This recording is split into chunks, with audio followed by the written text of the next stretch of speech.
Hi all welcome to Footy Arena. ഇന്നലെ ലാലിഗയിൽ നടന്ന മത്സരത്തിൽ ഗംഭീര വിജയമായിരുന്നു റയൽ മാഡ്രിഡ് സ്വന്തമാക്കിയത്.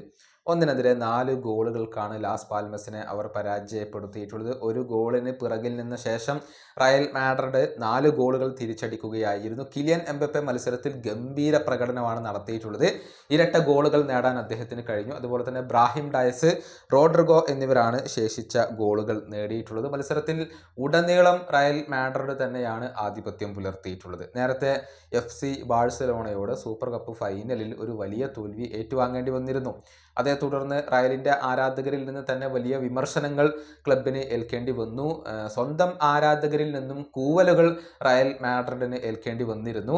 അത് തങ്ങളെ വേദനിപ്പിച്ചു എന്നുള്ള കാര്യം റയലിൻ്റെ പരിശീലകനായ കാർലോ ആഞ്ചലോട്ടി ഇപ്പോൾ തുറന്നു പറഞ്ഞിട്ടുണ്ട്.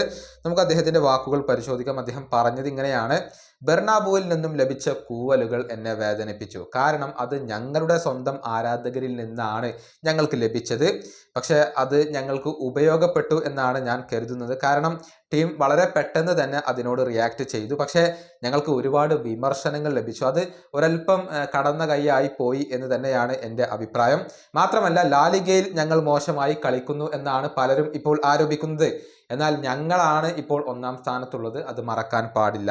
ഇതാണ് റയൽ മാഡ്രിഡിൻ്റെ പരിശീലകനായ കാർലോ ആഞ്ചലോട്ടി പറഞ്ഞിട്ടുള്ളത്. നിലവിൽ ലാലിഗയിൽ 1-ാം സ്ഥാനത്തേക്ക് കയറി വരാൻ റയലിന് കഴിഞ്ഞിട്ടുണ്ട്. 20 മത്സരങ്ങളിൽ നിന്ന് 14 വിജയങ്ങളുമായി 46 പോയിന്റാണ് റയലിന് ഉള്ളത്. 44 പോയിന്റുള്ള അത്ലറ്റിക്കോ മാഡ്രിഡ് 2-ാം സ്ഥാനത്തും അതുപോലെ തന്നെ 39 പോയിന്റുള്ള FC ബാഴ്സലോണ 3-ാം സ്ഥാനത്തുമാണ്. ഇനിയിപ്പോൾ അടുത്ത മത്സരത്തിൽ ചാമ്പ്യൻസ് ലീഗിൽ സാൽസ്ബർഗ് ആണ് റയൽ മാഡ്രിഡിൻ്റെ എതിരാളികൾ. ഈ വീഡിയോയുടെ അവസാനിപ്പിക്കുന്നു. അടുത്ത വീഡിയോയുമായി വീണ്ടും കാണാം.